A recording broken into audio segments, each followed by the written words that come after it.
Okay, in this video I wanted to just explain how the Anaerobic Speed Reserve Calculator works. This has been put together to save yourself time by enabling you to prescribe conditioning sessions off of both mass and top speed, which is using the Anaerobic Speed Reserve.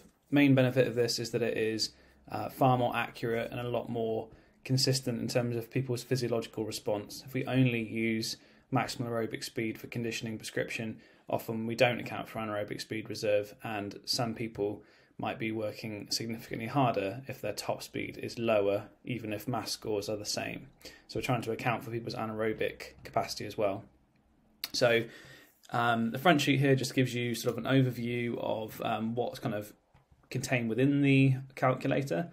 And then along the bottom here, you've got 5 different tabs. The first one's a simple calculator. Along every sheet, you can only edit the yellow boxes, and what this allows you to do is to enter in on the first sheet here, basic for one athlete, the data in order to prescribe from that. So you'd put in the distance, the time trial. 1462 would be a 16 pitch lengths run. This could also be 1500 meter run, for example. You then enter the time this took in minutes and seconds. So let's say it took 6 minutes to run 1500 meters. You would then automatically have calculated the mass score down here, and then a flying 10 meter time is a 30 to 40 meter flying sprint, or a 10 meter, with a 30 meter drop in, pretty much the same test, but flying 10 meter sprints as fast as possible through timing gates. Let's say this athlete's completed that in 1.2 seconds. That would mean that maximal sprint speed is 8.33 meters per second.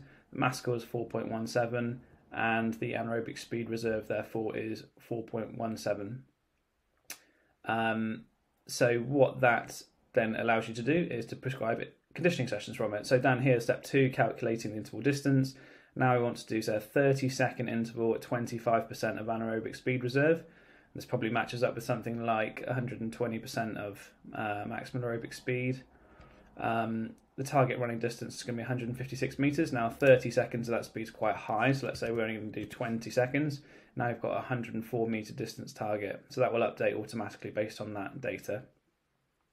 The second one along here is by player, so this enables you to be able to basically see 20 different athletes' profiles once they're entered in. So you just change the names of the boxes down here, or the names of the relevant people in the squad. Again, a distance that the time trial has been completed over, how long it took. That's going to calculate the mass score here.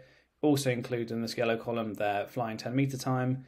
That will then also calculate their max sprint speed, anaerobic speed reserve, and then also, which may be of interest, what percentage of anaerobic speed reserve they're going to be working at if they're running at 5 meters per second. 5 meters per second is generally seen as a sort of threshold for high speed running. So if an athlete, for example, athlete B here is working at 21% of anaerobic speed reserve, athlete C is working at 34%. So they're working significantly harder at 5 meters per second. So a useful reference point in terms of how hard athletes are running when they're completing high speed running. Then we've got prescriptions over here, so we can change these boxes again for both time and distance-based intervals. 10, 15, 20 and 30-second intervals I've put along here with different percentages. Again, if you change that, the distance prescription will change.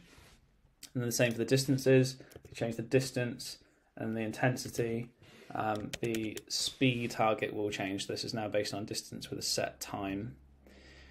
Once you've done that, it's going to give you 2 different charts. It's going to give you a bar chart like this, which will show you, what their mass score is along the bottom, and then also their anaerobic speed reserve at the top, so you can compare different players. That will obviously update once you've updated the information in the by player tab.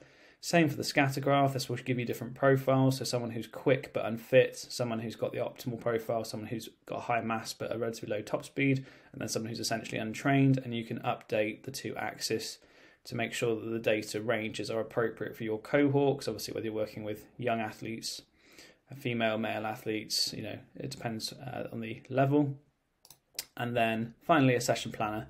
So given all the different data you've entered in there, it will enable you to enter in what session you want to complete, and then it will give you a whole squad's distance targets or time-based targets for 20 different athletes.